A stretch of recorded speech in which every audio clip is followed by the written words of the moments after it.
ప్రతి ఆదివారం చర్చికి వెళ్ళకపోతే నష్టం ఏంటి, అలాగే ప్రతి ఆదివారం చర్చికి వెళ్తే లాభం ఏంటి అనే ప్రశ్నలో ఏం కనిపిస్తున్నాయి మనకు? ఆదివారం అనేది కామన్, చర్చి కామన్. సమస్య ఏంటి? లాభం నష్టం. సో లాభ నష్టాల గురించి మాట్లాడుకుందాం, సరిపోతుంది. ఓకేనా? సో ముందు మనం అర్థం చేసుకోవాల్సింది ఏంటంటే అసలు చర్చికి ఎందుకు వెళ్ళాలి అన్న ప్రశ్న అర్థం చేసుకుందాం.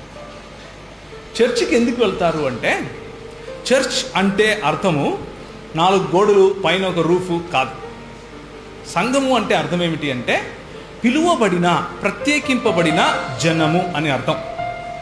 గ్రీకు భాషలో దీన్ని ఎక్లీసియా అని పిలుస్తారు. ఎక్లీసియా అన్న పదానికి అర్థం ఏమిటి అంటే called out people, sanctified or separated, set apart people, అంటే ప్రత్యేకపరచబడిన ప్రజలు అని అర్థం. ప్రతి ఆదివారం చర్చికి వెళ్ళాం, మనం ప్రతి ఆదివారం ఆరాధనకి వెళ్తాం. అర్థమైందా? మనం చర్చికి వెళ్ళాం, చర్చిలా కలుస్తాం. తేడా ఉంది కదా. వేరే వాళ్ళు మందిరానికి వెళ్తారు అంటే ఆ మందిరంలో దేవుడు ఉన్నాడని, కానీ మనం మందిరానికి వెళ్ళాం, మనమే మందిరం. ఎందుకు? మనం ఏమై ఉన్నాం? దేవుని ఆలయమై ఉన్నాం. కాబట్టి మనం మందిరానికి వెళ్ళాం, మనమే మందిరమై ఉన్నాం.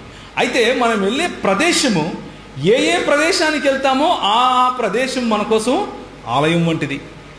మన ఇల్లు ఆలయమే, మనం నివసించే ఈ భూమి ఆలయమే, మనం వెళ్ళిన ఈ 4 గోడలు ఉన్నటువంటి ఈ మందిరం ఏదైతే ఉందో ఇది మందిరమే, ఇది ఆలయమే. మనకు అన్ని ఆలయాలే. అంటే స్థలానికి ప్రాముఖ్యత కాదు, కూడుకున్న సంఘానికి ప్రాముఖ్యత, కూడుకున్న మనుషులకు ప్రాముఖ్యత.